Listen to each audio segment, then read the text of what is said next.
Welcome everybody, it is Randy here, back for week number 8 of the Extreme Battle League. I am Randy, coach of the Texas Pokemon Rangers. This week, we're taking on probably the most looked forward to coach I've looked forward to placing all season. I butchered that. We are facing off against Kyle A. And I just got to say, before we get started, very, very cool dude. I'm not going to lie, I haven't had the time, or I haven't made the time to watch everybody's videos. Back when I was working, I was watching a lot of the videos of my fellow draft league competitors, but now I've kind of slowed down. Things have been kind of getting rough. I got another post-com video for today. I'll be sure to be doing live com for the XBL playoffs, which I'm pretty sure we can make even with the loss today. So I'll be doing live for those.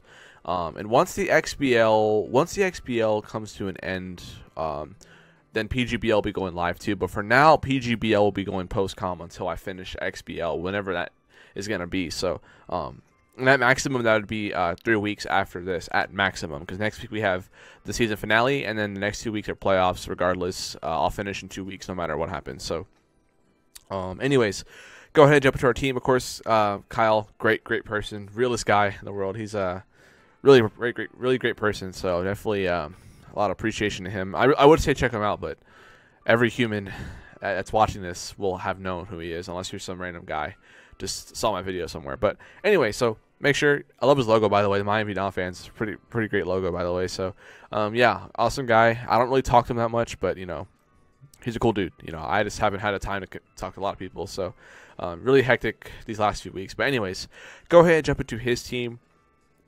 He's got a pretty nasty team himself. I know I have a broken team, but he's got a pretty good team himself. He's got Marshadow, which is a freaking monster. It's a beast. We don't need to say anything about that. Hydreigon, Diggersby, Jirachi, and Hydreigon. I got to play that in PGBL too, so that's going to be annoying. That core is pretty damn nice. He's got Slurpuff, which is a Belly Drum Sweeper, obviously. Mega Blastoise, Lycanroc Knight, which, pretty cool. Arcanine, Regice, Pikachu, and Grottle. I love Grottle, man. Grottle's fantastic. One of my favorite middle evolutions ever. Turtwig's my favorite starter ever. What is your favorite starter, by the way? Favorite starter of all time? Mine's Turtwig, no doubt about it. So, for this team, I kind of just wanted to, again, my front office made a team because, I've been cutting back on making teams this whole season, but I have got involved with my team building for the PGBL and XBL as well, or the PGBL. So I'll be making sure to get involved in the team building process for going forward. So yeah, let's go into my team. We have Rinsnip, the Pinsir, making his second start this season. Choice Scarf, Moxie, X-Scissor, Close Combat, Earthquake, and Stealth Rock. Now, Stealth Rock might seem a little silly, but in case I get an opportunity or before I go down, I will go for the Stealth Rock. But Choice Scarf, Moxie, Pinsir actually has a pretty decent matchup. If I'm able to get some attack boost going, I can actually stack up some kills and ended up sweeping with my Pinsir. So, obviously the main problem is going to be that Marshadow, the Mega Blastoise, even the Arcanine as well. Now, you might be thinking maybe Hypercutter is probably the better choice with like a choice band. That way, there's no switching. But, Choice Scarf ended up being the play with Moxie. So, I looked it over. It looked fine to me. It's like a fun set, and I look forward to using Pinsir. Last time I brought Pinsir, it had a really fun set, but it didn't even hit the field because I didn't need it to hit the field. So hopefully I can find some use for Pinsir next week, but hopefully it does something this week for sure, and I feel like it can. So we have Magic, the Naganadel, running a Yachi Berry. Now, of course, Yachi Berry is mainly for that Regice, because Regice is actually a pretty fat Pokemon, and it can actually tank a +2 Fire Blast, depending if he's like a Salt Vest or something like that. So if I'm able to take a hit, or if I'm able to get up rocks or something, taking an Ice move might be a clutch thing for me, or if you want to maybe go for Ice Punch with his Jirachi or whatever the case may be. But other than that, this set just wins with a Speed Boost. Obviously, it will, of course, just dominate, but I wouldn't get a Speed Boost because I'm not running a Timid Nature, but, you get the point. It outruns his entire roster bar Marshadow, so if I'm able to get a couple boosts, then I'll definitely be able to win the game for sure. So just gotta play smart. I've been playing kind of reckless with my beasts, but if I play smart, it can definitely help me in the long run. Next up, we have Minun, Shiny Minun coming in, running T-Bolt, Agility, Encore, and Baton Pass, similar to what we ran last time. Just a baton passing set to get speed into some of my slower threats in the back, including maybe even my Pinsir or my Naganadel, just to get up speed. Because if Naganadel were to get up speed and outrun the entire team, the game would pretty much be over if he doesn't have his fat sponges still lying around. So that's something that's imperative about Minun. I really can't do much offensively, even if I were to run nasty plot like T-Bolt in Power Ice or whatever. But the point is, Minun's here to pass speed, and hopefully he can do that. And that's all it really is to say about Minun. We got HLD coming in, Choice Scarf Braviary. Again, pretty solid Pokemon. He doesn't have a really good flying spam, resist besides his Jirachi. Arcanine isn't a switching because of Defiance, so hopefully we can catch him with that, like we caught Papa C week 1. Return Brave Bird, pretty damn spammable. Superpower is there for the Jirachi. No really other way to hit Jirachi. Just got to keep it worn down. Jirachi is going to be annoying to deal with throughout the game, but if I'm able to wear it down with my,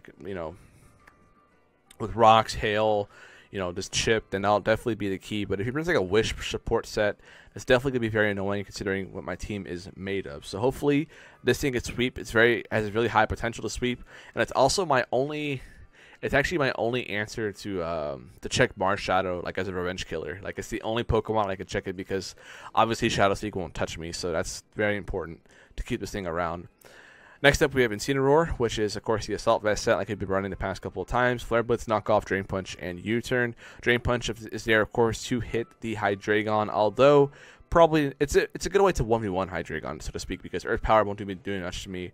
If you were to run Earthquake, obviously I'm going to get screwed, but, Drain Punch is a decent way to 1v1. It's probably not the most useful move, but it's definitely there to be able to 1v1 Hydreigon if possible. So that's probably why he had it on there when building. U-Turn, of course, is to get momentum. Knockoff, Flare Blitz, Stab. Very, very hard to check defensively, but Arcanine does do that, so I got to be able to take care of that. And finally, we have Kurama, the Alola Ninetales, Moonblast, Freeze Dry, Aura Veil, and Encore. Decided not to run Dark Pulse or maybe Foul Play for Jirachi. I decided maybe Moonblast, Freeze Dry, and Encore was definitely something I wanted to consider to keep on there for something like Slurpuff or maybe he's Arcanine or something that can lock himself into a weird move. So Encore is definitely going to be useful for any of the setup mons. So hopefully it does come in clutch. But that is the team for the XBL. A little bit funky. I know it's like, if you guys are wondering why the teams look so like gimmicky, but like these last couple of weeks now, I just want to, before I get started, I'm definitely trying to win still. Now, obviously, you're maybe thinking, well, why didn't you beat Mega Metagross, right?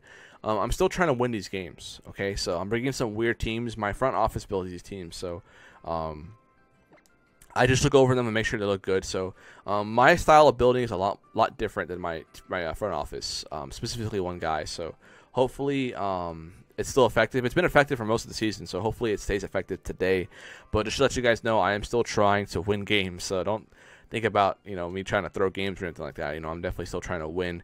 Just maybe the style of build needs to change for the next couple of weeks. But nonetheless, let's go ahead and jump into the preview here. As you can tell, Kyle ended up bringing a team of Arcanine, Marshadow, Mega Blastoise, Diggersby, Slurpuff, and the Jirachi. So pretty much most of what is what you could probably expect from his team given against my team. Of course, the notes from the team preview to probably keep in mind throughout the game. Arcanine's probably most definitely going to be like a max defense set to check my Mega Metagross.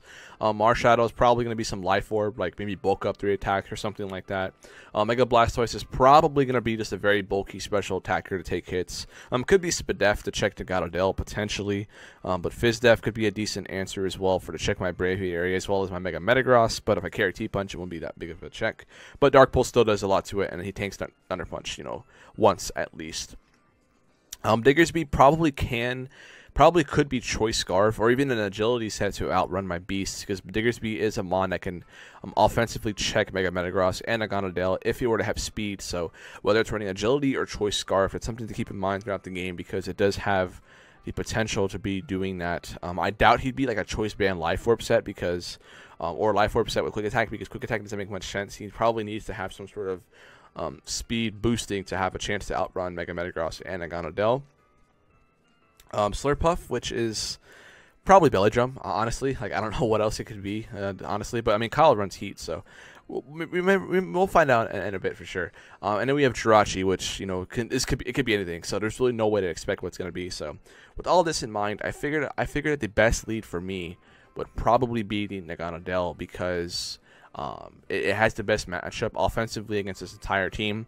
And even against Diggersby, it was a decent lead for me, I felt like, because even if he was Scarf, I had a pretty damn good switch in well, actually I didn't have a switch into Diggersby, but if it was Scarf, I would probably just play around it from there. So figured Nagano Dell was the right lead, so let's go ahead and jump into the battle. Went ahead with Team Skull boss theme because Kyle's cool, so let's go ahead and jump into this. Alright, so like I said, lead Magic, right play I feel like, as he ends up leading with his K9, which of course you guys would expect is the Arcanine. So here I feel like I'm in a decent position. I really wanted to Nasty Plot turn 1. I really did, because I felt like it was the right play and I could always get off a big chunk no matter what. So here we see he goes for Extreme Speed. I'm thinking he's banned, but he's not banned, so I go for the Deep Pulse just to be safe. If he goes on a Start Pulse, obviously I have my Poison move, so that's not really a big deal. So as you can see here, Dragon Pulse does over half, so he's definitely not Spadef. As he goes straight into his Jirachi on my Dragon Pulse. Probably could have made a read and went for Nasty Plot, but I didn't. And Dragon Pulse here does very little damage, so he definitely is a Spadef variant, although we don't see leftovers. So here, I make my first misplay of the game, and I go into my Incineroar as he decides to get up his Stealth Rocks. Now here, that turn, I probably could have expected him not to go for like a move, because he wasn't going to be a Choice Scarf set against Mega Metagross. That just wouldn't make sense. So I could have gone off a Surprise Fire Blast. He probably expected me to be a Choice Scarf variant, seeing as how I went for Dragon Pulse just right off the bat. So I easily could have gotten a good chunk off of Jirachi. He wouldn't have killed, but getting it below half would have been huge. But I'm still in good shape. We just started the game, so he brings in his Arcanine, obviously, with the knockoff. Knockoff with Shucka Berry, revealing he probably was Shucka Berry for Earthquake on Metagross. So that was a pretty good tech for him. As he reveals the Morning Sun, so we could probably expect him to have Will-O-Wisp as well to check Mega Metagross. That was just to be expected. So on that Morning Sun, I do end up going for the U-turn. So we do see I am slower than his Arcanine, which is fine because I want to be able to get a switch initiative. So here, I don't really have a single Mon that can one-shot this thing, so I make the play and go into Pinsir. And I did some calcs. If he wasn't max defense, if he wasn't like bold max, this would KO. So I felt this was the right play. Go for the Earthquake, and he actually does live by a sliver, revealing he probably is and most definitely was bold max defense or whatever, impish, whatever it could have been. So probably bold considering he has Flamethrower. So bit of a rough start. I definitely probably shouldn't have risked it, but then again, I had nothing else to kill it with.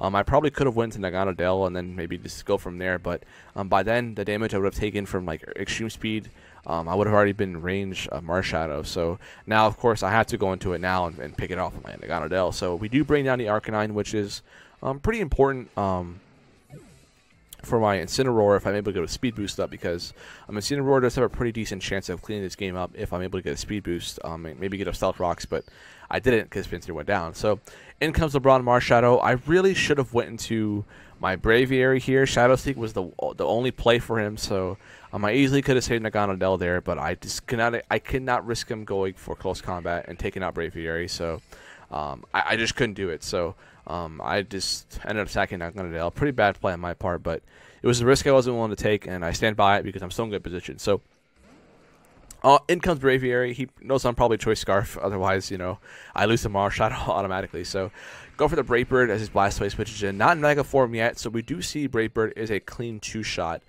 without his Mega Evolution. So now I know he's going to Mega Evolve. He's probably going to tank the hit. So I make the choice to go into my Minun. Minun felt like it was sackable at this point because it really wasn't going to do anything for me.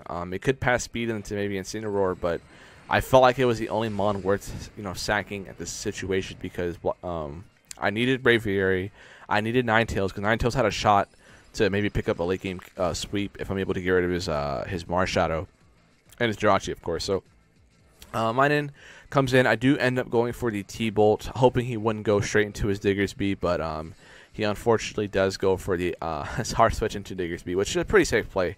Although I did kind of expect Jirachi to come in, not going to lie. So do go for the Agility. I really was kind of just sacking off Minun at this point because I felt like Diggersby was just going to win the game. So here he actually goes for an Agility of his own. And that's pretty interesting because I have Encore and I can Encore Diggersby. I know for sure he doesn't have Quick Attack because that wouldn't make sense. So I go for Encore and I shut down the Diggersby. So now I have a chance. So the plan would be now to Encore him with Agility, and I could Baton Pass my speed into Incineroar and start doing some work here. Because Incineroar has the potential to do a lot of work to his team. So as you can see here, Diggersby is continuing to spam Agility because he's Encored. I going for my Baton Pass. And something to note about this, I do go into my Incineroar, take the rocks, which is a bit unfortunate. But something to note, I believe Diggersby only had one turn of Encore left on this turn. So I didn't have a way to one-shot Diggersby, so I just clicked Flare Blitz. It would have done the most damage possible, put it in range of Hail or something like that. So he does end up going into his Blastoise on my Flare Blitz. Knockoff wouldn't have done that much more than Flare Blitz. As you see, Flare Blitz did maybe it's a little bit of damage, but maybe Knockoff was the play, because I go for Knockoff here, and Knockoff, as you can see from there, just comes close to killing. So if I had clicked Knockoff prior to that, I probably would have gotten a kill with the next Knockoff. So that was a huge misplay on my part. So Incineroar took that Scald for pretty much no reason, and Blastoise finally goes down after I knock him off. So that's pretty good. We knock out Blastoise, but taking that Scald damage does end up, costing me a lot, as you can tell in a little bit here. So he breaks in his Marshadow, goes for Shadow Sting to try to pick me off, but fortunately, I do live on 8 HP, because Incineroar takes those hits, and in Blaze range, there is no way in hell that this Marshadow is going to tank an Adamant max attack Flare Blitz from my Incineroar, and Marshadow goes down. But in the process, my Incineroar also goes down as well. So that's where the knockoff misplay kind of came into play, because I think that if I would have had not taken that Scald damage, I think I would have been able to live one more turn. Although I'm not too sure, considering how much Flare Blitz recoil I would have taken. But if I would have lived one more turn, I would have gotten one more kill. It would have been Jirachi, Slurpuff, or Diggersby, whichever one he wanted to sack off. So that ended up being kind of huge. So now at this point, the game's pretty much in a tight spot, because I can't break Jirachi. My only hope is to wear it down with something, or, I don't know. I will go over Orveil, take hits better. I really can't break this thing. I don't have Foul Play. I don't have Dark Pulse or something like that. So I decided to Encore him into Sidekick to make sure he doesn't go for Wish, because I do have a chance here. If I'm able to wear down Jirachi, get it low enough, my Scarf Braviary actually can clean up, assuming I get some pretty good rolls on his Diggersby and his Slurpuff. So Jirachi's taking some hits, Encore into Sidekick. I go for Moonblast to get some good chip on this Jirachi. And it does, relatively nothing, no damage whatsoever. But we do get a special attack drop. So in Veil, the Sidekick is doing ultimately like no damage to my Pokemon. You can tell from there. It does like 19 damage to my Kurama. So dropping my spin up doesn't really matter. But the key here was just to Encore him into Sidekick and not let him go for a Wish if he does pack the Wish, as we actually haven't seen this item yet. And we could probably assume it could be Akaberry or even like Shuckaberry too. We don't know. But anyways, just clicking Moonblast, keeping doing that to make sure that he doesn't go for a Wish, or just, I'm wearing him down. So here I go for Encore. I don't want to predict. I want to go for Encore to make sure he doesn't get up Wish, as he does make the right play and goes for the Sidekick. So perhaps maybe I should have went for a Moonblast to make sure I got more chip on it, but I wanted to be sure he didn't have a chance to Wish up. So Hail does end there, and I go into my Braviary to hopefully clean up this game. If I do get some good rolls, I probably can win this game, assuming he has like no bulk on his Pokemon and is running like max speed. So go for the Brave Bird. I'm still in Veil, and his special attack is still down, so I do have a pretty good chance at this. So Psychic here does relatively no damage, but of course the next turn I will be coming really low on my Brave Bird range, and we do actually end up knocking out the Jirachi, which is pretty cool. But at this point, as you can tell, Braviary does not have the HP or the power to one-shot these next two Pokemon. And you can just go into Diggersby here, take the hit, and Diggersby can pretty much clean up, because my Minun, as you can tell from the team builder, did not have any way to hit Diggersby. So I just go for Braviary here. Hopefully I can get a crit and make the differential just the one score. But as you can tell, Diggersby actually does tank. It actually never has a chance to one-shot. I'm pretty sure there's never a chance for it to one-shot. So my whole talk about it potentially getting high rolls was just like a hope. So unfortunately here, the Rangers do fall to the Donphans 2-0, and the the eve of the season finale of the XBL. And Diggersby does pick off my Minun, which is unfortunate. But so the Rangers do fall, like I said, to 6-2 on the season with 1 week left to play. GG to Kyle. It was a pretty damn fun game. Pretty damn fun for sure. And I definitely learned a lot from it. I got some key misplays from earlier. Like I said, Fire Blasting that Jirachi would have been huge, getting off surprise damage on him.